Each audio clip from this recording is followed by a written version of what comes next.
No se requieren solo lugares de consulta particular para hablar de asuntos importantes. No solo necesitamos ir a un psicólogo. Todo eso que hace al día en sus dificultades, preocupaciones, dudas, temores, intercambios, etc., va constituyendo un tejido social de diversas formas. Estar en un lugar a partir de la forma en que cada uno es también sostener una posición que abra la posibilidad de que niños y adultos podamos tener una libertad de circular, de estar, de hablar.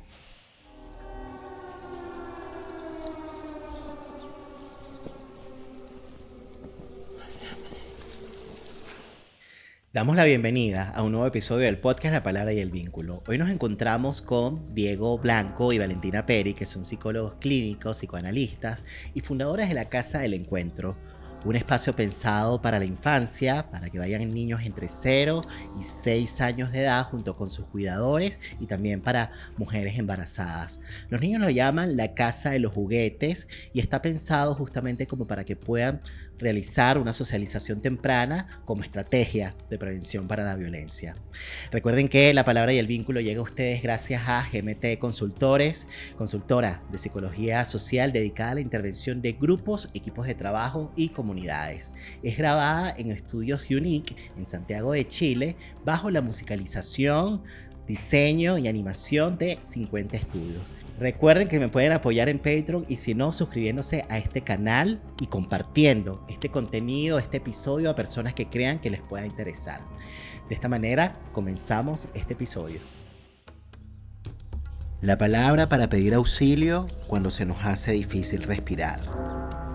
La palabra para compartir nuestros sueños y regalarnos nuevos comienzos. La palabra para nombrar el amor y hacerlo efectivo en el vínculo.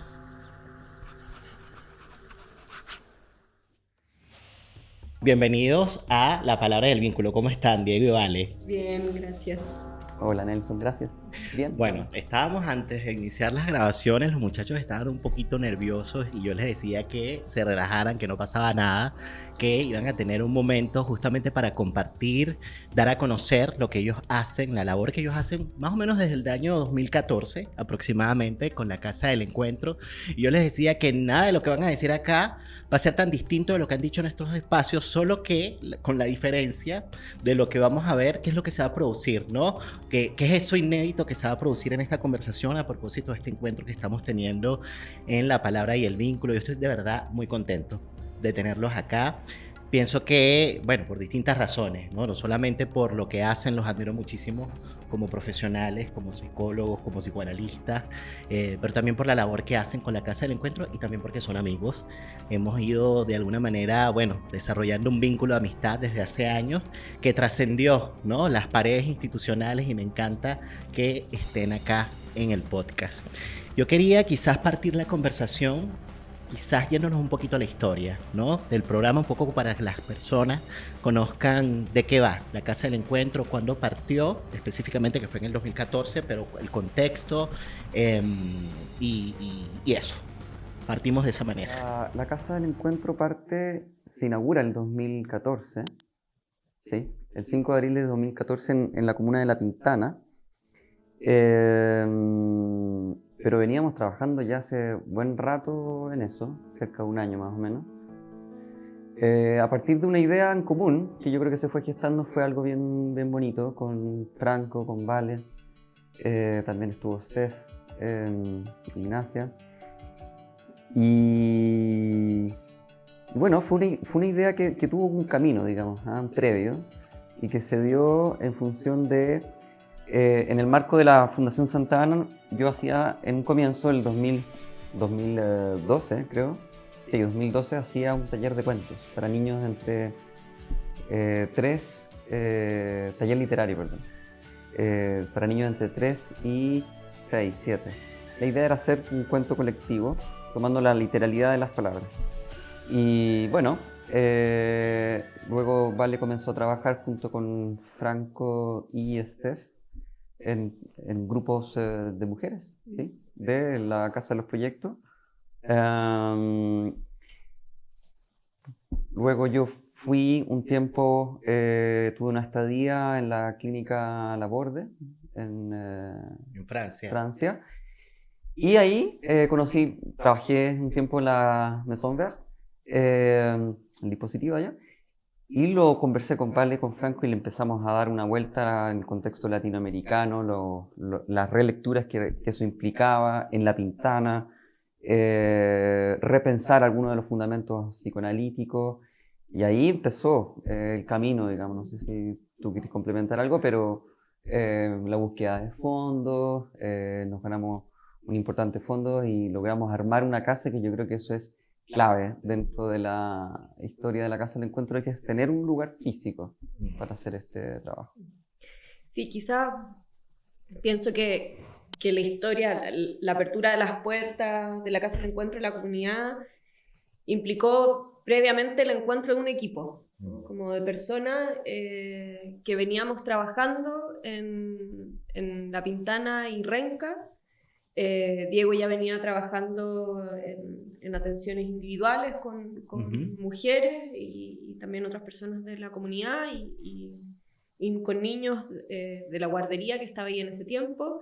Y yo entré a la fundación a trabajar en grupos que se llamaban en ese tiempo grupos de reflexión, pero más bien tenía un formato como de grupos operativos con mujeres que estaban empezando un proyecto laboral.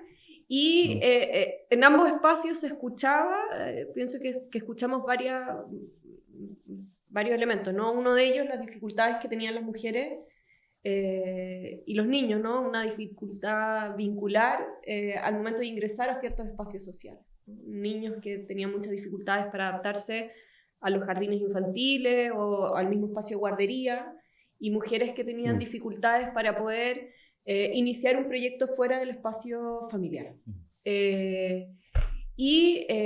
Como Diego venía con su formación en Francia y veníamos trabajando con grupos, también el trabajo con colectivos y con la grupalidad era algo que encontrábamos importante en sectores que estaban más marcados por ciertas violencias sociales.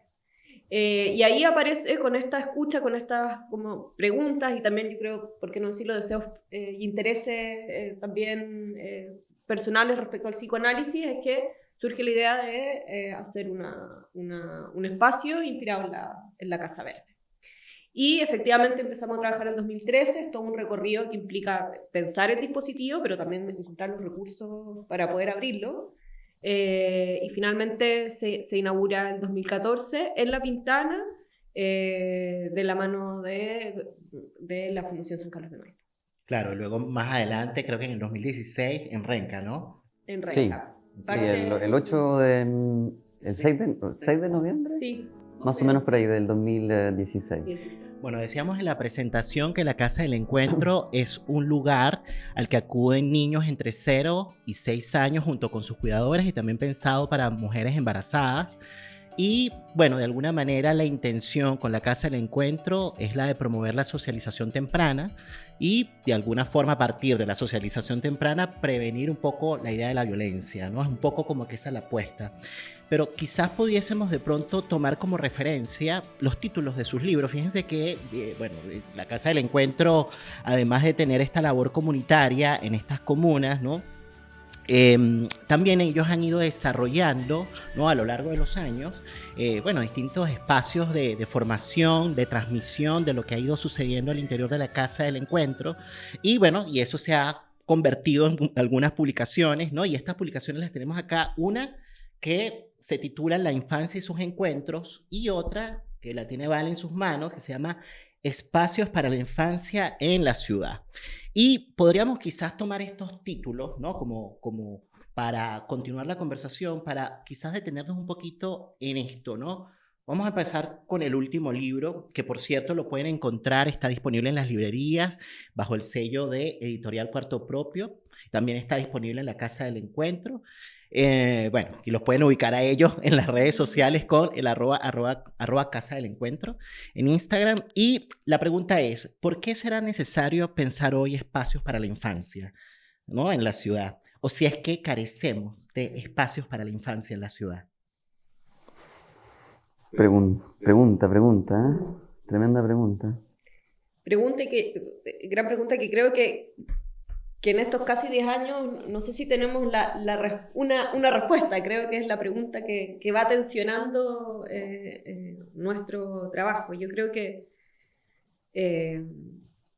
la Casa Verde es un dispositivo psicoanalítico, que hay varias casas verdes en Latinoamérica y en Europa, pero tiene... Disculpa, pero quizás pensando en las personas que nos están siguiendo, como para que ubiquen un poquito de qué va la Casa Verde, dónde partió brevemente, como para dar un contexto y luego conocer, ¿no? Voy para allá, ¿no? La Casa Verde surge en Francia, en París, bajo la idea de la psicoanalista Françoise Dolto, en el 79. Sí. Como un espacio para la prevención de las violencias. Uh-huh. De ahí podríamos entrar también cómo pensado todo las violencias en ese tiempo. Pero además de su origen propiamente psicoanalítico, también Dolto piensa la importancia de espacios para la niñez en un tiempo en que había un tránsito importante desde el campo a la ciudad, ¿no? Y eso implicaba que los niños se enfrentaran a otras condiciones para su desarrollo subjetivo, ¿no? Como y en el encuentro con otros. La reducción de espacios, del movimiento, reducción de los intercambios de palabras en el cotidiano. O sea, hay una historia que tiene que ver con de lo que ocurre cuando la crianza se repliega al interior de los hogares. Uh-huh. Y cómo las angustias al quedar más bien en el vínculo, encerradas en el espacio del hogar, comienzan a desarrollar los niños cierta sintomatología, ¿no? Y se requieren de espacios para poder ventilar la angustia de la crianza. Entonces tiene algo de su origen que tiene que ver con la ciudad misma, ¿no?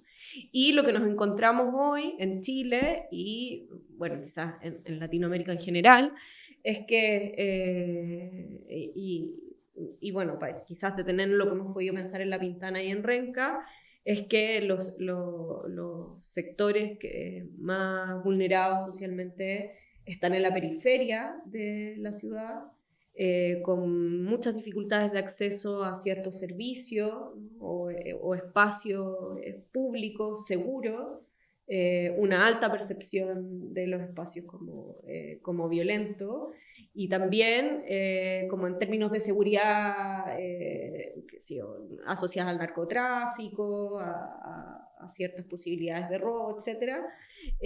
Y una alta desconfianza en el otro. Un país que tiene una alta desconfianza en el encuentro con una persona en la calle y también con las instituciones. Quisiera quizás hacer ahí una precisión, porque es interesante cuando dices en un país, ¿no? Porque efectivamente como que de alguna manera trae la idea de que es una problemática, si se quiere, bueno, generalizada, por ponerle o decirlo de una manera, ¿no? Y es como que perfectamente pudiese haber una casa del encuentro en cualquier comuna, ¿no? Evidentemente partió en La Pintana, luego siguió a Renca, pero pareciera entonces necesaria una presencia de la Casa del Encuentro en cualquier lugar, acá en Chile. Sí, uno pudiera decir en un comienzo que se necesitan casas del encuentro en distintos territorios, pero hay una apuesta política, diría yo, también, en el entendido que la ciudad, al menos, y yéndose al territorio particular de Santiago, sufrió, digamos, innumerables violencias, sufrió, bueno, lo que fue la inauguración del plan de urbanismo en tiempos de dictadura, que venía con la idea de la segregación. Uh-huh. Entonces, por ejemplo, La Pintana, que se crea el año 84, por idea, digamos, por una idea dentro de la dictadura de crear una homogeneidad social, así se planteó, derechamente. Entonces hay muchos pobladores y pobladoras de La Pintana que estaban en comunas como Las Condes, que son Santiago, otras comunas que son, digamos, de mayor ingreso, vamos a decir, hoy día La Pintana conserva distintos orígenes territoriales. Entonces, hay una apuesta política, diría yo, al menos es mi lectura más quizás personal, ¿no? Pero de que una casa del encuentro es una manera también de restituir un común que ha sido históricamente violentado por políticas que en su minuto tuvieron la intención de individualizar a la sociedad chilena y de fragmentarla derechamente. Es muy habitual encontrarse con abuelos que acompañan a niñas y niños a la casa del encuentro y decir, la violencia aquí en La Pintana comenzó en la dictadura. Antes aquí uno podía caminar a las 4 o 3 de la mañana tranquilo.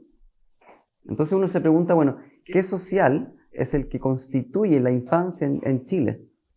No es solo un social.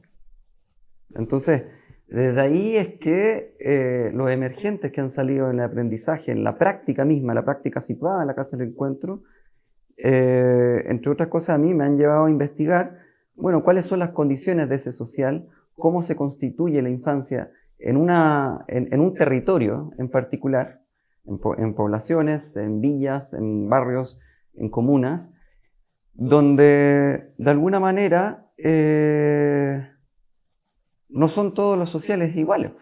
Claro. Donde hay desigualdades, donde hay injusticias, donde, digamos, la niñez en Chile, diría yo, está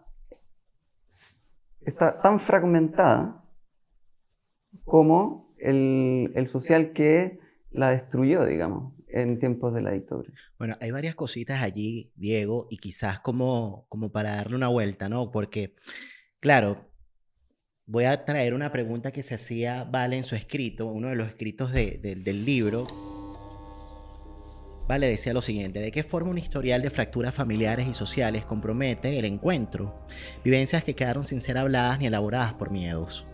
¿Cómo interrumpir la tendencia al repliegue narcisista? Y ahí después le vamos a contar a la gente a qué nos referimos con eso. Al aislamiento que surge como efecto de un silenciamiento social y político. Y claro, quizás como para ir por partes, ¿no? Como mostrarles a las personas de qué forma esto que tú estás mencionando, o esto que ustedes están trayendo respecto de las violencias políticas, por ejemplo, la segregación, las fracturas de las familias, etcétera, etcétera, de qué manera eso incide en el desarrollo de un niño, ¿no? ¿Cómo eso se ve reflejado luego en un comportamiento, entre comillas, concreto, ¿no? Obviamente a través de una sintomatología. Pero me parece interesante cuando de pronto en el psicoanálisis pensamos que lo infantil es algo que nos atraviesa a todos, ¿no? De alguna manera.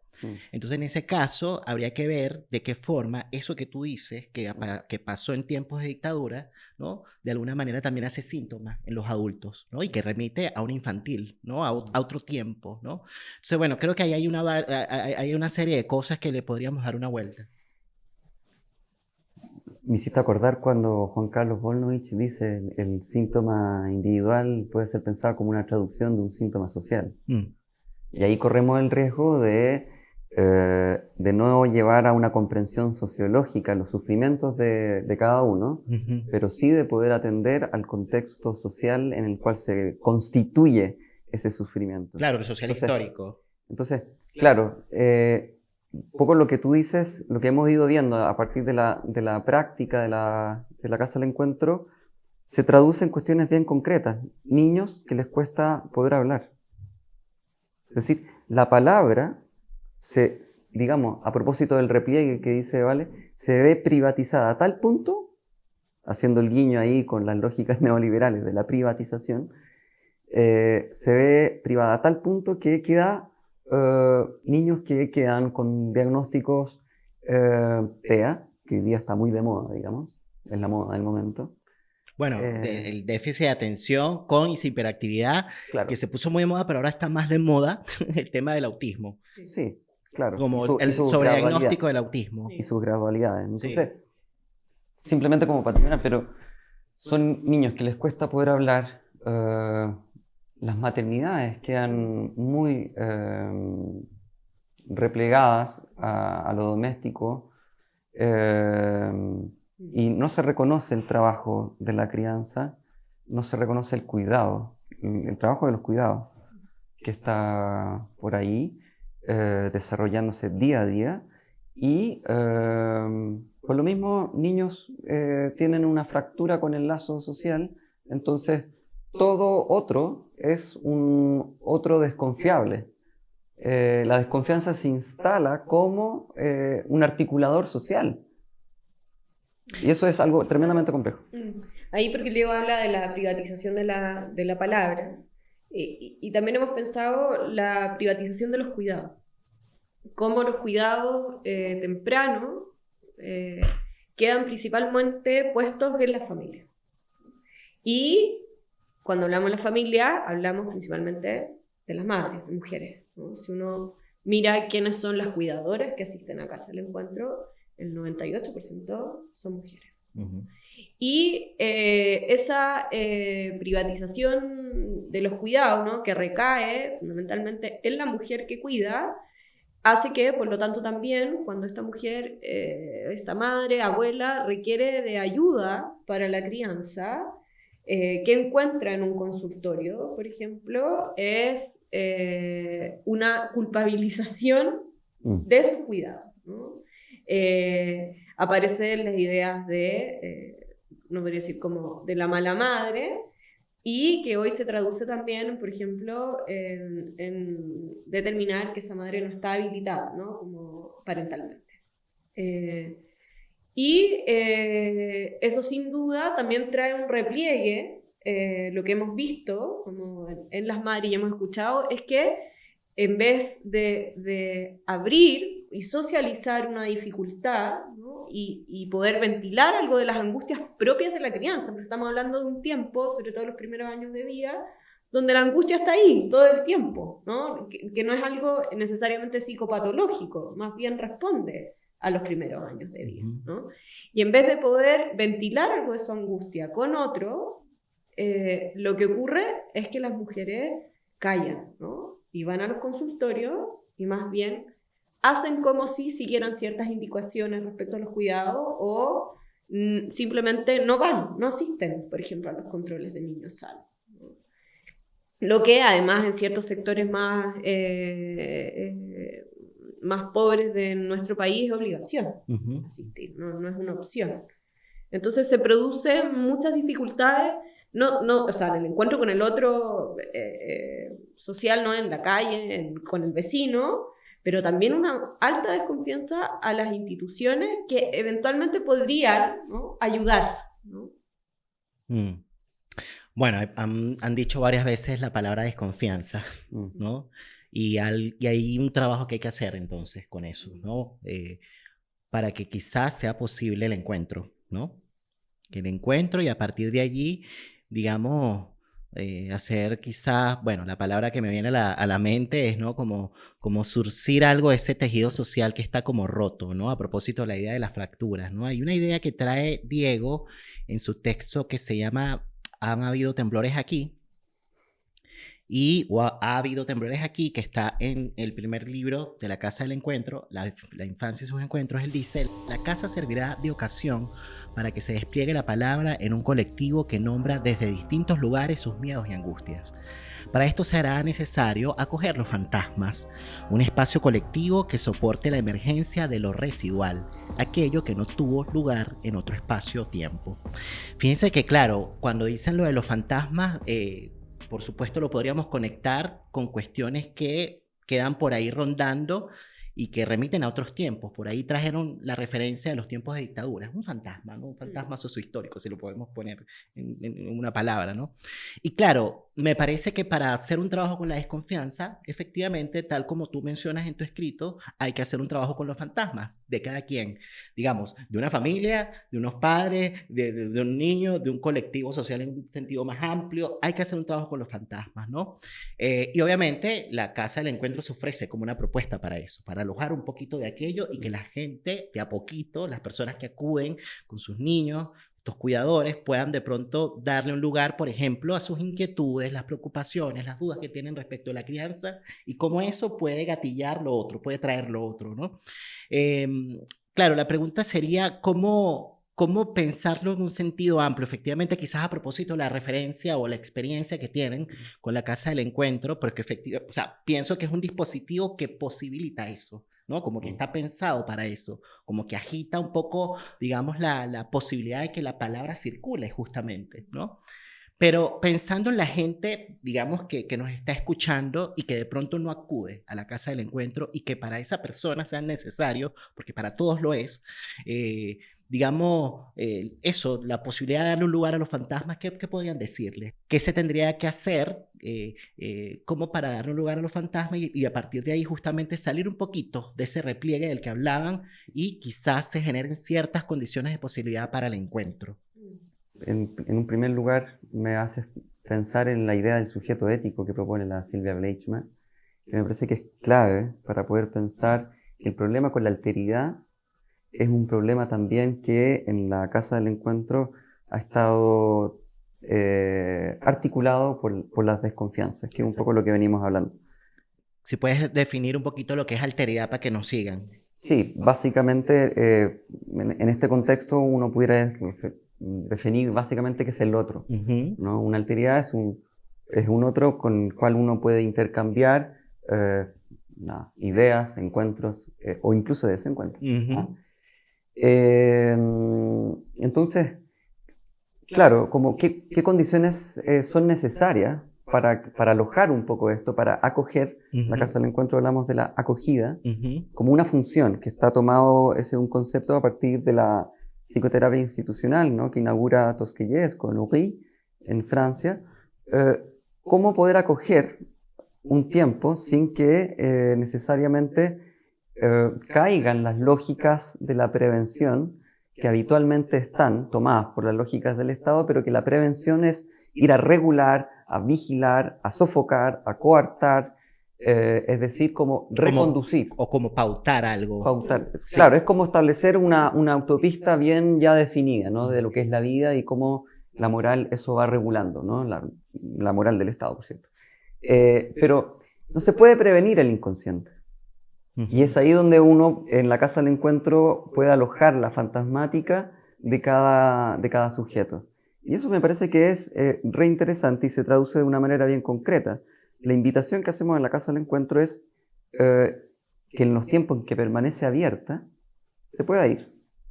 No se requiere ningún tipo de diagnóstico, ni de motivo, ni cita, ni interconsulta. Todo el entramado institucional ahí, por eso hablaba de lo residual, ¿no? Porque todo lo que no queda sujeto a alguna institucionalidad, bueno, llega a la Casa del Encuentro. Entonces, no operamos bajo etiquetas diagnósticas. En su minuto hablábamos con Vale cuando inauguramos la Casa del Encuentro, que la Casa del Encuentro de alguna manera subterráneamente trabaja contra la psicopatologización de la infancia. Pero acoger implica dar la posibilidad que el otro pueda hablar, estar, silenciarse, descansar, ¿por qué no? Jugar, observar, y que no necesariamente esté atravesado por solicitudes institucionales que conllevan un continuo seguimiento, valga la redundancia. Es decir, un RUT, ¿cierto? Como una protocolización de... Claro, exactamente. Entonces, la Casa del Encuentro finalmente es un espacio para ir a hablar de las desesperaciones de la vida, como también para poder ir a descansar en tiempos donde la crianza agobia, cansa, Claro. desespera. Sí. No, pensaba también el nombre de la Casa del Encuentro, que es una casa, ¿no? Y para quienes no conocen el espacio, cuando uno llega a la Casa del Encuentro, lo que se encuentra es con un gran salón muy similar a una casa. Sillones, juguetes, un muador, una casa adoptada para la niñez temprana. Y lo que ocurre, y hemos hablado ahí de que lo que ocurre en cada jornada tiene que ver como con programar el azar, ¿no? Y ahí la jornada se van tejiendo día a día según las personas que asisten y también el equipo que está ahí, ¿no? El equipo, intentamos que sea un equipo mixto, que hayan hombres y mujeres, ¿no? Esto a propósito también de que generalmente los espacios de cuidado suelen ser llevados por mujeres, y ha sido muy interesante lo que ocurre cuando un hombre, ¿no?, en el equipo puede estar con un niño pequeño. Ujú. Y también es muy importante, ha sido muy importante como elemento del dispositivo resguardar la confidencialidad. Nosotros no pedimos root, dirección, ficha social. Cualquier persona puede ir y solo se pregunta su nombre, la edad del niño, la relación del cuidador con el niño, y nada más, y son tratados todos por su nombre, ¿no? Ujú. Y pueden, si quieren, volver, pueden haber ido solo una vez, pueden ir una vez al mes, pueden ir una vez al año. No es necesario tampoco establecer una cierta regularidad, y eso permite que cada uno vaya encontrando a partir de su singularidad en la casa, ¿no?, algo en relación con el propio deseo. Sí. Y quizás es interesante ahí, en estos últimos años hemos hecho un esfuerzo de medir la casa del encuentro. Esto también porque para poder encontrar ciertos fondos es importante poder decir, transmitir a otros lo que hacemos, quizás no tanto en clave psicoanalítica, sino que en clave como de política pública. Ujú. Ha sido un gran desafío porque justamente cómo explicar esto en términos de actividades, qué es lo que hacemos, ¿no? Bueno, en ese esfuerzo hemos tenido que pensar, ¿no?, y armar ciertos cuestionarios, en fin, pero que han sido interesantes para nosotros porque un hallazgo, ¿no?, es que la mayoría de los cuidadores y niños que asisten llegan solo a jugar. O sea, su interés de estar ahí es jugar y estar en un lugar, ¿no? Y luego de un tiempo asistiendo, lo que ocurre es que se empiezan a preguntar empieza a aparecer una pregunta en los cuidadores por el niño que llevan, ¿no?, por los hijos. Entonces es parte de un recorrido, ¿no?, el preguntarse por el vínculo, por la crianza, por el hijo, Por la por la historia. historia, por la maternidad, ¿no? Entonces hay un recorrido hacia la pregunta, ¿no? Sí. Pero no es necesario, y una pregunta, tampoco un diagnóstico, ¿no? Sí. Entonces muchas veces lo que hemos estado viendo es que abrir un espacio de juego, de socialización, simplemente para estar, descansar, permite, ¿no?, en ese encuentro con otro, que niños y cuidadores se pregunten. Claro, claro, pero todo esto ustedes lo piensan justamente a propósito de un dispositivo que está diseñado para eso, ¿entiendes? Dispositivo es algo que facilita o no la emergencia de ciertas cosas, ¿no? Para decirlo en fácil. Pero claro, estaba tratando de llevarlos a pensar un poco, a propósito de tu texto, de lo cotidiano, ¿no? De cómo poderle dar un lugar a aquello, si es que es posible, ¿no? Aquello en otra casa, en la casa de uno, con su familia, por ejemplo, ¿no? Y obviamente ahí dijeron, de alguna manera, ciertas condiciones de posibilidad, si lo queremos poner así, ¿no? Y que tiene que ver un poco con, bueno, me surge la pregunta por el tema del descanso. ¿Es posible descansar hoy? ¿Es posible el descanso hoy? Si descansas, te caes del sistema. Y si te caes del sistema, fregaste, a propósito de las cuestiones individualistas. Entonces, cada quien tiene que ver cómo hace. Entonces, claro, es muy fuerte. Es muy fuerte porque, claro, estamos hablando de unos padres que están sobreexigidos, bueno, a la sociedad del rendimiento, ¿no? De la hiperproductividad, el hiperconsumo y todo eso, cómo influye en la posibilidad de que un padre esté disponible para un juego, por ejemplo.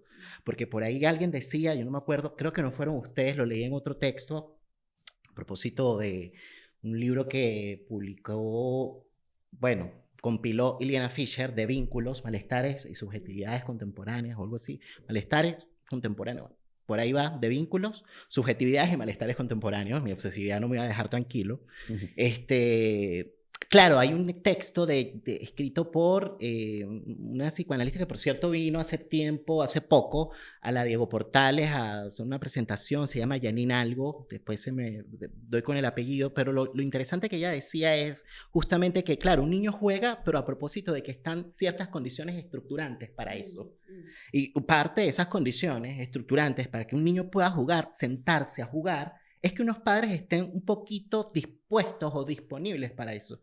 Pero ahí entonces entramos un poco en lo que tú mencionabas en tu texto sobre encuentros y desencuentros, que, claro, Por un lado, los niños se apuntalan en los padres, pero por otro lado, los padres, la familia se apuntalan en las instituciones, en los grupos sociales, en tantas cosas, ¿no? Entonces, si los anclajes subjetivos de los padres fallan, el padre se cae.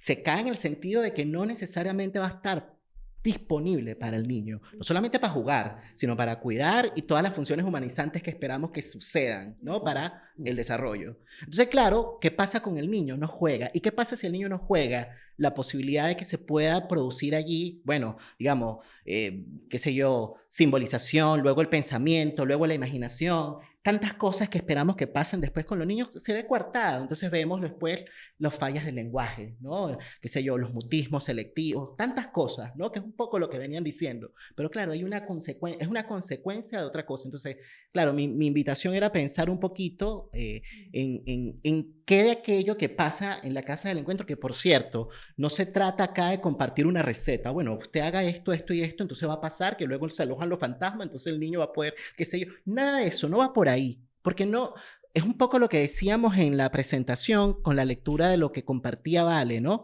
No se requieren solo lugares de consulta particular para hablar de asuntos importantes. No solo necesitamos ir a un psicólogo, pero también, digamos, no solo necesitamos un psicólogo, pero necesitamos espacios sociales, ¿no? Que alojen, espacios para la infancia en la ciudad, ¿no?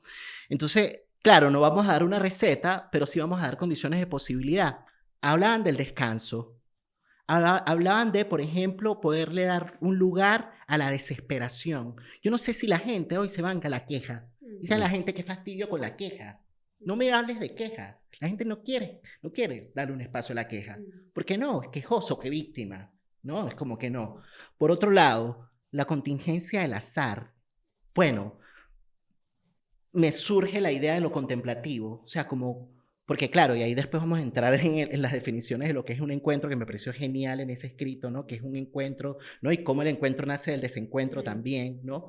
Y claro, la contingencia del azar, para que uno de pronto se sorprenda con algo inédito, tiene que estar disponible subjetivamente para captarlo, ¿no? ¿Qué tan atentos estamos para eso, ¿no? Si estamos captados, por ejemplo, por... qué sé yo, por las redes sociales, por poner un ejemplo. Estoy desbordado con la hiperconectividad digital, y entonces no me permite captar lo que quizás pasa en un cotidiano que de pronto es inédito, ¿no? Que remite al azar, ¿no? Entonces, la diferencia, hablabas de la alteridad. Bueno, mira, yo creo que aquí entramos en otro tema que es complejísimo, porque claro, a propósito de qué tanto estamos dispuestos a darle un espacio a eso, a la diferencia. Hay relaciones mientras no aparezca la diferencia. Aparece la diferencia y la gente empieza a irritarse y se aparta, pasa, ¿no? Tratar a la gente con su nombre o por su nombre, qué lindo eso. Parece una tontería, pero no es nada tontería, porque claro, tiene que ver con reconocer a ese sujeto por lo que es y no necesariamente traspasarle la historia de un otro, por ejemplo, ¿no? Es él y no tiene que ver con otro, es esa persona, ¿no? Bueno, la mamita. o La mamita de... o el papo, un hombre y papo, o sea, que sí, que son palabras que lindas, pero, ajá, ¿qué se cuela allí, no? Que bueno, que después uno lo ve de pronto también en las terapias de pareja, ¿no? Que después, sin darse cuenta, la mujer o el hombre o lo quien sea, de pronto llama de una manera similar a como el padre la llamaba, ¿no? Entonces, claro, se cuela una cosa allí que tú después dices, bueno, no es mi papo, es mi pareja. Mi papo le dice al otro, por ejemplo, ¿no? Bueno, son varias resonancias que comparto, no es una pregunta en específico, pero de lo que escuché, como para que la gente los tome para otra casa, porque finalmente, a propósito de la palabra casa, en casa vivimos todos, ¿no? Pero ¿cuáles son las condiciones de esas casas, ¿no? Y cuáles son las condiciones de los padres también, en fin, ¿no? Los anclajes subjetivos, a propósito de la idea del sujeto ético, ¿no? Son tantas cosas, ¿no? Sí, o sea, uno de los puntos que hemos ido trabajando harto también es cómo la importancia como de poder proveer espacios colectivos donde hayan o donde existan ciertas referencias sociales que combatan la soledad de alguna manera, ¿sí?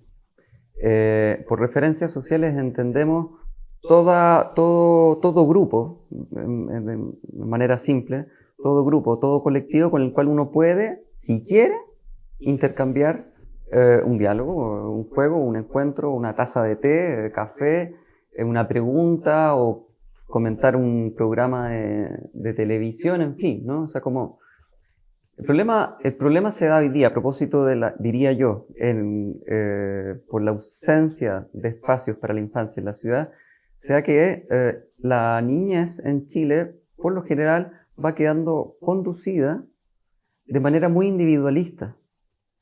Y aquí volvemos a lo que veníamos hablando antes, ¿no? Como de la desconfianza, en fin, todo lo que tú traes ahora. Pero sí se proveen espacios para que la crianza, entendía la crianza como no solo un asunto vincular, sino que social, ¿sí? Es decir, hace poco trabajamos con Daniel también y todo el equipo de la Casa del Encuentro, la posibilidad de llevar la Casa del Encuentro a espacios públicos, plazas, por ejemplo.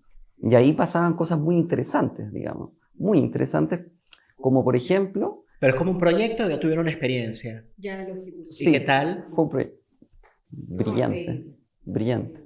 Fue muy bonito.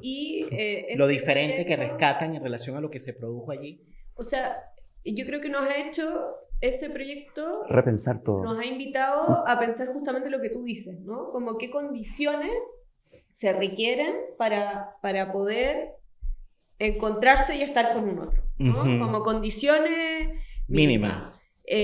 Porque cuando la Casa del Encuentro de La Pintana, que es la primera sede de la Casa del Encuentro, de alguna forma nosotros tomamos bastante lo que proponía la Casa Verde, ¿no? Como algo más tradicional porque había que partir con algo. Claro. Entonces parte como con algo quizás más ortodoxo en relación a la Casa Verde. Pero aquí casi han pasado 10 años. Fíjense Claro. que el año que viene cumplen 10 años, Sí, no, prácticamente. Claro. Sí. Entonces, claro, se ha ido afinando el dispositivo Claro. y ajustado a un territorio, ¿no? Pero que aquí se van como...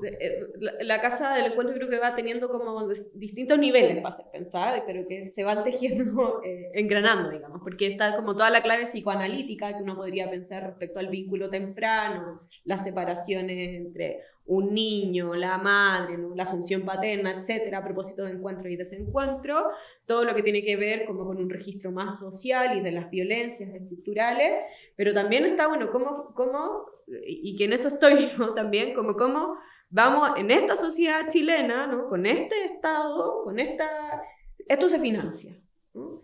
Y la Casa del Encuentro en La Pintana supone, y es lo que nosotros creemos, y hay una apuesta política como de permanecer en los territorios.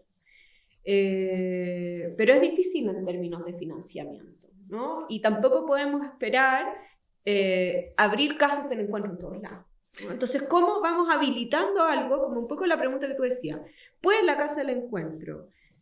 ¿Podríamos llevar esto que ocurra simplemente en una plaza, por ejemplo? ¿Cuánto se requiere del equipo o no para posibilitar esos encuentros? ¿Hasta cuándo? ¿No? ¿Cuándo la Casa del Encuentro podría cerrar y va a quedar algo en la comunidad o no? No tengo la respuesta, ¿eh? Pero creo que tiene que ver con tus preguntas de cómo ir habilitando algo en otros espacios y que no necesariamente sea la Casa del Encuentro, ¿no? Y lo que ocurre en la plaza nos ha llevado a decir condiciones mínimas. ¿Necesitamos paredes o no necesitamos paredes? ¿Necesitamos equipo o no necesitamos equipo? ¿Cuánto necesitamos de este encuadre inicial que propone el adulto, ¿no? Con sectores, en fin. Y lo que ocurrió en las plazas es que lo más relevante, ¿no? No tenía que ver con las estructuras arquitectónicas, si bien lo eran, ¿no? Creemos que porque las plazas no están habilitadas para que los niños estén, en términos de seguridad, de uso de baños, cuestiones como súper prácticas, pero lo más fundamental tenía que ver con cómo el equipo iba tejiendo un colectivo en una plaza, por ejemplo, la función de acogida como un elemento fundamental para posibilitar encuentros entre vecinos. Claro, pero con lo que dicen, como que lo que pienso es algo así como, bueno, como condiciones de posibilidad, es por un lado, han traído de nuevo lo material. Por asociación libre vuelve a aparecer la idea de lo material, ¿no? El financiamiento, que es como una condición importante, ¿no? No suficiente, pero necesaria, muy necesaria. Y claro, por un lado traen eso, y por otro lado traes también la importancia de poder abrir, Abrir en el sentido de que, un poco a propósito de lo que tú estabas diciendo, Diego, de, claro, porque la cosa del repliegue, del aislamiento, ¿no? Tiene mucho que ver un poco con la privatización de los cuidados, por ahí estaban diciendo, ¿no? Pero también está relacionado con un fantasma, que también hay otra cosa, ¿no? Como que hay dos dimensiones ahí, bueno, que se superponen o están relacionadas, ¿no? A propósito de la desconfianza, ¿no? Pero estaba pensando en la cuestión de la apertura, porque que lo relaciono con plaza, apertura, salir de la casa, ¿entiendes? Porque, claro, fíjense que tú decías en tu escrito que el crecimiento del niño es posible justamente a partir del encuentro con la diferencia, ¿no? Volvemos de nuevo a la idea de la alteridad, ¿no? Y el encuentro con la diferencia implica justamente para un niño salirse de la familia, que haya un otro, aparte de los padres, aparte del primo, aparte del hermanito, un otro social distinto, fuera de la familia, eso es apertura, ¿no? Entonces el crecimiento del niño es posible justamente a partir del encuentro con la diferencia, y lo social siempre aporta algo nuevo, distinto a lo familiar. Que la familia o los padres se crean autosuficientes conduce al encierro y a la enfermedad. Trae consigo una detención o deterioro en el desarrollo. Se deja por fuera elementos diferenciadores que enriquecen el psiquismo. Y claro, esto es interesante porque no solamente por el asunto de, bueno, no privatizarlo y abrir y entonces colectivizar los cuidados, porque si no suena como consigna, pero es una condición de posibilidad justamente para que los padres puedan descansar. Porque efectivamente, lamentablemente, por un tema de cómo está la economía a nivel mundial y en particular con Latinoamérica, bueno, parece que esa variable no se puede controlar mucho. No podemos hacer mucho con eso. O trabajas o trabajas. No te vas a caer el sistema y mira, ¿no? Bueno, y en un país particularmente como Chile, bueno, las cosas son bien complicadas cuando te caes del sistema. Muy complicadas. Entonces, claro, eso no se puede manejar mucho, tienes que trabajar igual, pero sí puedes abrir un poco la casa, ¿no? Intercambiar un poco con otros. Y aparece entonces la idea de quizás descansar en otros, ¿no? No solamente, y claro, quizás un padre no va a estar disponible para el juego en ese momento, pero quizás el otro padre sí. Y así, y quizás eso es estructurante para el niño, ¿no? Y quizás también, o sea, nos ha pasado como de ver que, por ejemplo, madres y niños no necesariamente juegan en la casa. O sea, está la madre descansando, conversando con otra madre, el niño jugando con otros niños, pero eso posibilita que después en la casa, por ejemplo, jueguen juntos. Exactamente. O sea, como habilitar un espacio para que estén separados y después puedan, por lo tanto, estar como... Claro, y ahí volvemos de nuevo como al objetivo de la casa del encuentro con la idea de la socialización temprana, ¿no? Cómo la socialización temprana puede, de alguna manera, facilitar eso, ¿no? O sea, socialización temprana en el sentido de que unos niños puedan compartir con otros niños o con otros cuidadores, y eso quizás habilita un descanso en los propios padres, ¿no? O en los propios cuidadores, que después permite o facilita que esos mismos padres o cuidadores estén disponibles para jugar en otro tiempo, en otro momento, ¿no? Ahora, claro, pensaba en la idea de la apertura, del descanso, y claro, traían lo del financiamiento y me vino de nuevo la idea de, que ahí me acordé del nombre, estoy aquí con los archivos abiertos, entonces como jugando con aquí está, Beatriz Yanín fue la que lo escribió y fue la que vino hace poco a la Diego Portales, ¿no? Y ella decía algo interesante que me parece que tiene mucho que ver con lo que estamos hablando, ¿no? De ciertas condiciones de posibilidad, ¿no? De ciertas cosas, que por un lado el descanso, abrirse a lo social, ¿no? Un poco, lo cual es todo un desafío, porque es una apuesta. Hemos hablado mucho de la desconfianza, pero casi con contrasentido. Si estás en desconfianza, ¿cómo te abres a lo social? Entonces ahí se cierra el juego, ¿no? Entonces es una apuesta, sí. Es que yo creo que hay un punto ahí que no hemos mencionado del todo, y es cómo la psicología ha contribuido a las desconfianzas. Vale hablaba de de las inhabilidades parentales que de alguna manera en la casa del encuentro combatimos, ¿no? O sea, como ese discurso. Pero todo ese discurso de las habilidades parentales está sostenido en un entramado de la psicología, o sea, digamos... Pero de una dimensión específica de la psicología, porque hay psicología positiva, psicología profunda. Por supuesto, pero no nos podemos desentender de eso. ¿Por qué lo digo? Y aquí hago memoria a la Pilar Sosa, con quien trabajamos un montón. La Pilar decía una cuestión que es muy importante. En tanto psicoanalistas, también los otros se sienten observados. por el lugar de psicólogos, digamos, que uno ocupa en la Casa del Encuentro. Es decir, el equipo son psicólogos y fonoaudiólogos, ¿sí? Y eso, digamos... Observados y evaluados. Exactamente. Entonces, poder trabajar eso y no desentenderse, porque hay quienes dicen, bueno, trabajamos desde la horizontalidad, bueno, pero ¿qué hacemos con la verticalidad? No podemos desconocerla. Entonces, es una labor de replantearse un lugar que tiene que ver con el saber, finalmente, ¿no? El saber y el poder, si uno lo quiere poner en esos términos. Pero es una ética que se hace todos los días en la Casa del Encuentro que, bueno, y hago también aquí, curiosamente también quien ha fallecido, ¿no? Y fue a la Casa del Encuentro Víctor Guerra, decía, nosotros al comienzo partimos como muy combativos, contra la psicopatologización de la infancia, un espacio para las preguntas, en fin. Pero Víctor de entrada nos decía, un espacio para las preguntas, sí, pero un espacio también para algunas respuestas. Porque también, digamos, en la crianza, uno requiere, como papá, puntos de certeza, y mínimo. sí, Mínimo, sí, que oriente. un piso mínimo, por Claro. decirlo de algún término, de alguna manera, y que eso no solo, y aquí va, se encuentra con el psicólogo o la psicóloga, sino también en un entramado colectivo. Es decir, las intervenciones, siendo bien concretos, las intervenciones del equipo muchas veces son una mamá trae una pregunta, esa pregunta, bueno, se trabaja, se conversa con un cafecito, mientras el chico o la chica juega, en fin, pero también se puede reenviar a otra abuela que está allá o a otro abuelo que está por acá. Bueno, ¿y tú cómo lo has hecho? ¿Qué piensas de esto? ¿Sabes qué?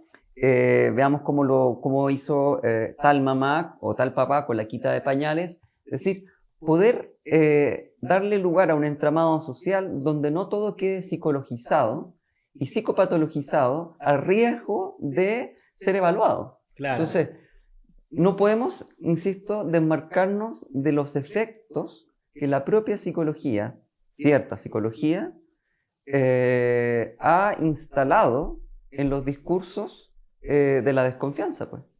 Claro, pero por un lado está eso, pero por otro lado está ese pequeño, yo lo voy a llamar, la referencia que me salió es la de pequeño Paco que hay adentro, ¿no? Como una especie, Paco. sí, porque traías la idea de la observación, de la evaluación del psicólogo, pero también los mismos padres pueden hacer ese ejercicio consigo mismos, ¿entiendes? Como de estar constantemente, y es difícil como no caer ahí, ¿no? Porque claro, lo quieres hacer bien, quieres que tu hijo o tu hija esté bien, ¿no? Y quieres hacer bien tu labor. Entonces, claro, puedes estar constantemente evaluándote, ¿no?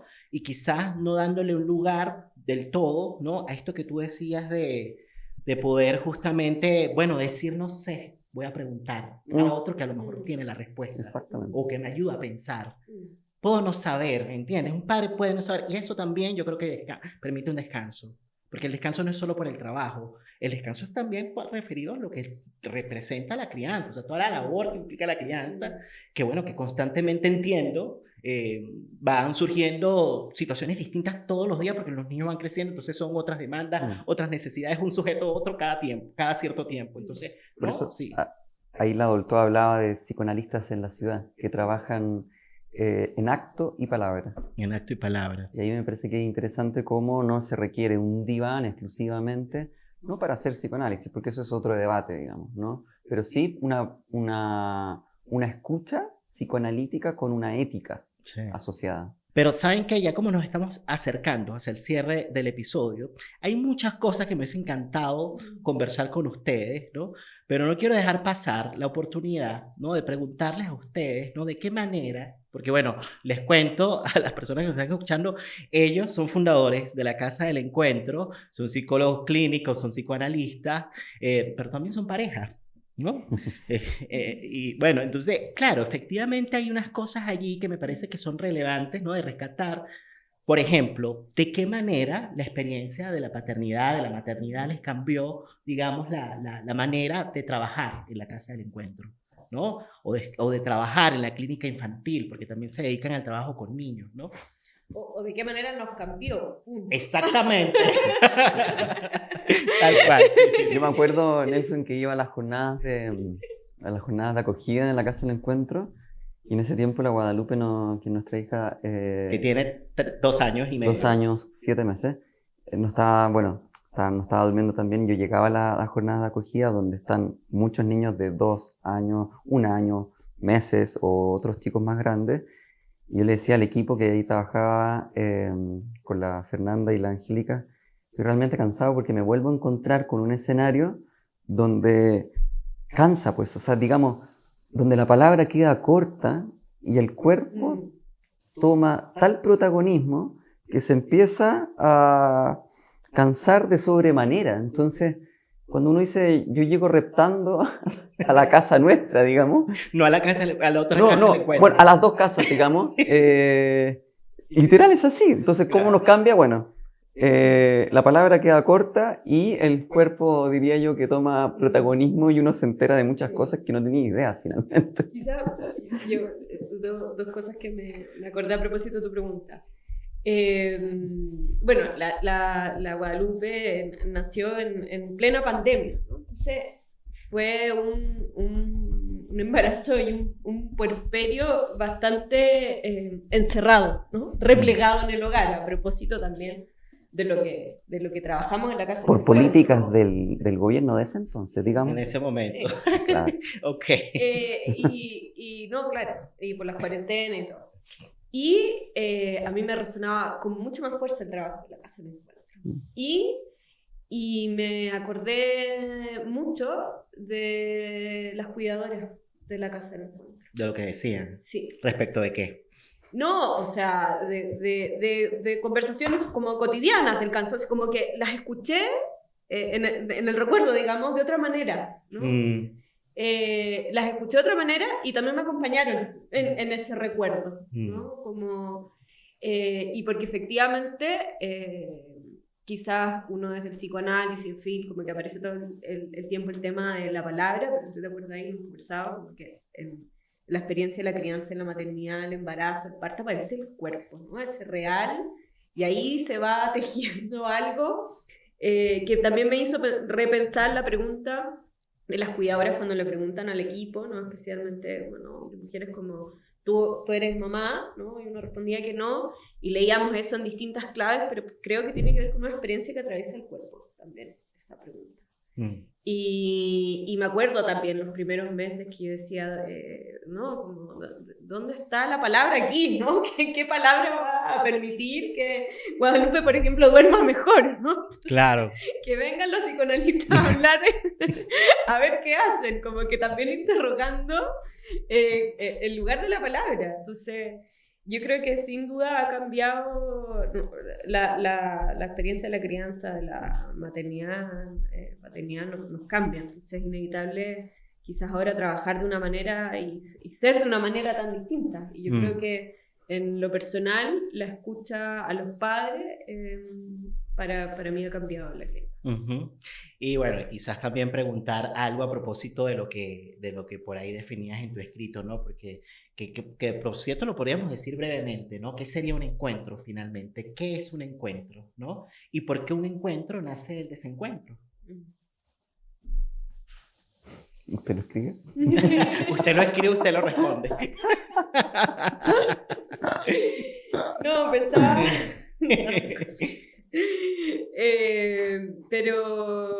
pero sí, o sea, a propósito del texto que recuerdas, el recorrido que hago en ese texto tiene que ver que hay un primer momento, ¿no? De la madre, inaugural, donde la madre se encuentra con ese hijo. Y uno podría decir es el tiempo de la alienación o el tiempo de la indiferenciación que es tan necesario resguardar. Claro, que es como la fusión mamá-bebé. Mamá inicial, ¿no? Primaria, necesaria, y que muchas veces cuando uno piensa en el encuentro con otro, más bien se va como a la función paterna, que justamente tiene que ver con el desencuentro, ¿no? Con algo que va a ocurrir necesario en la separación. Pero también se remite a este periodo fusional inicial, ¿no? Y todos los devenires que va a implicar ese vínculo al momento de empezar graduales separaciones. Pero eso es necesario para poder encontrarse con un otro, ¿no? Esta primera separación vincular. De ahí que Horacio decía, ¿no? La casa del encuentro más bien podría llamarse la casa del desencuentro, pero no es un nombre muy atractivo. Muy atractivo, digamos. Sí, me acuerdo, una jornada, bueno, Horacio Foladori, que por cierto estuvo en la primera temporada de La Palabra del Vínculo en Rupturas, el episodio no me acuerdo. El desafío de restablecer la rutina. Así se llamó el episodio, lo pueden encontrar en YouTube, ¿ok? Bueno, claro, el verdadero nombre sería ese, pero no sería tan atractivo. Pero el desencuentro es importante, ¿no? El desencuentro es importante para habilitar el encuentro, ¿no? Por ahí tú decías una definición. Un encuentro verdadero se hace por azar. No podemos programar los encuentros. La posibilidad del encuentro con un otro que escuche lo que ha ocurrido en la vida cotidiana permite crear un diálogo o simplemente hablar para significar alguna contingencia y hacer de algo contingente un encuentro otro, ¿no? Esto en verdad lo traía, me parece, Diego en su escrito de... Citando a Uri. Efectivamente. Uri trabaja mucho eso dentro de la psicoterapia institucional, ¿no?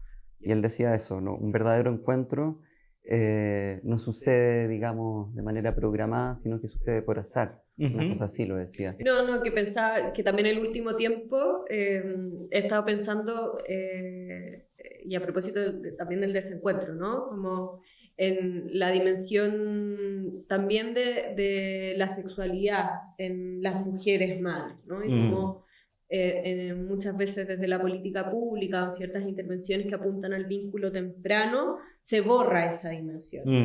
Como la Madre Santa. La Madre Santa o la mamita ¿no? Y por eso la importancia de tratar a una mujer por su nombre cuando claro. se trabaja con ella, ¿no? Es solo la mamita Sí, porque si no la mujer queda deslocalizada. Claro. Y ahí también ocurre el desencuentro, ¿no? La posibilidad de abrirse, habilitarse a otros, que ese niño, la madre no solo está puesta en ese lugar, sino que también desea otra cosa. Entonces, bueno, me río un poco porque tú hacías esta pregunta después del recorrido como pareja, ¿no? Y bueno, encuentros, desencuentros. Después del recorrido como padre, porque les tengo otra pregunta que es una bombita. Y con eso sí nos vamos a despedir, porque fíjense que, claro, tú decías que encuentro es dar con algo.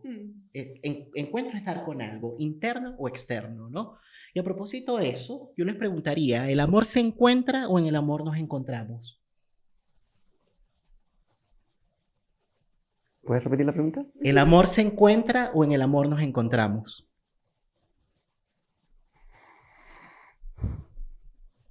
Yo diría la segunda definición que tú. Yo le diría a la segunda, profesor. Suena claro, ¿Y por qué desarrolla la opción? Bueno, cuando Platón decía el amor es dar lo que no se tiene, ¿cierto? En el banquete. Y ahí Matías Marchand dice, complementa, ¿no? El amor es dar lo que no se tiene y dice, y esperar lo que no te pueden dar. Digamos, no se puede ir a buscar algo concretamente y ahí entramos en una discusión teórica, digamos, para no caer en ciertos romanticismos o clichés. Claro, pero bueno, amigo Diego Blanco, claro, él se lanzó para la teoría para defenderse, pero te encontraste... Son mis defensas, ya que esto va a salir al aire. Quiere ciertas condiciones de regla, claro. un encuentro... Exacto, entre ustedes, ¿cómo se encontraron? O sea, el encuentro... En la casa del encuentro. En la casa del encuentro. En la casa del encuentro. Requiere un encuentro de presencia, la realidad, un espacio físico, bueno, o virtual, no sé. Pero sí, o sea... Manuela decía eso, ¿no? A propósito, ¿no? Manuela decía... los hijos son siempre síntomas de algo. Bueno, a propósito de Guadalupe, ¿no? ¿Cuál es el síntoma? Bueno, vaya a saber uno. ¿Cuál es? Nunca lo vamos a poder responder, no importa. Pero se gesta en la casa del encuentro. Ahí hay algo, digamos. Tu pregunta es muy sofisticada, ¿no? Ay, muy sofisticada. Muy sofisticada fue tu respuesta. No, por favor. Bueno, de esta manera... Es una defensa. De cómo se conocieron. Tú también te fuiste a la teoría. Bueno, pero podemos eso lo podemos hacer con una cerveza, si tú quieres. Está muy bien. Y no voy a decir así histéricamente, lo vamos a responder en Patreon, porque no va para Patreon nada de eso. Pero bueno, chicos, vamos a ir cerrando ahora sí la conversación. Muy contentos de que hayan estado en este episodio de La Palabra y el Vínculo. No sé si quisieran decir algo antes de despedirnos. No, muchas gracias por la invitación, por este encuentro en la amistad también. Y bueno, y invitarlos a todos a que nos sigan en las redes sociales de la Casa del Encuentro, @Casa del Encuentro, y que se sumen también eventualmente como socios. Invitarlos a aportar en esta causa tan importante y donde siempre se necesita también de financiamiento no solo estatal, de fondos, sino que también de personas que quieran apoyar una causa como esta. Bueno, agradecerte, pues. Estuvo muy entretenida la conversa. La verdad es que es el sello de la amistad que hemos ido creando, lo entretenido y también poder invitar a quienes quieran conocer la Casa del Encuentro que vayan al lugar, ¿sí? Que vayan a visitarnos ahí a La Pintana. Las puertas van a estar abiertas, porque es importante poder conocer el lugar y que no quede, digamos, solo como en apuestas más lejanas. Es importante ir. Y todos quienes tienen niños pequeños pueden ir con sus hijos, ¿no? No es necesario ser de La Pintana. Exactamente. Nosotros a veces vamos con la guagua. Y bueno, y van personas de distintas comunas. Sí. Muchísimas gracias por estar nuevamente y gracias también a ustedes que nos han estado acompañando en este episodio de La Palabra y el Vínculo. Recuerden que me pueden apoyar en Patreon. Si no, también me pueden apoyar suscribiéndose en este canal, dándole me gusta, compartiendo con las personas que ustedes crean que les pueda ser de interés este contenido. Y bueno, nos estamos viendo pronto, más o menos dentro de 2 semanas. Recuerden que la frecuencia de estreno de los episodios nuevos de esta 4ª temporada de La Palabra del Vínculo va a ser de forma quincenal. Así que nos estamos viendo en 2 semanas. Cuídense y que estén bien. Chao. Chile ha sido mi otra casa. No es solo el lugar donde vivo, es también la gente que eventualmente me ha abierto su puerta. Por eso mis amigos en este país son parte de mi yo. Cuando suceden temblores en mi mundo vincular, algo de mi casa se mueve, algo de mí se agita. Gracias amigos por hacer de Chile mi otra casa. Son representantes de un tiempo en el que fui feliz por varios años. Nos conocimos por una experiencia laboral, en la Casa de los Proyectos. Una casa de la que atesoro hermosos recuerdos. Gracias por acompañarme en este nuevo comienzo. Gracias por mostrarnos en este episodio que es posible el encuentro. Pero sobre todo, gracias por la palabra y el vínculo.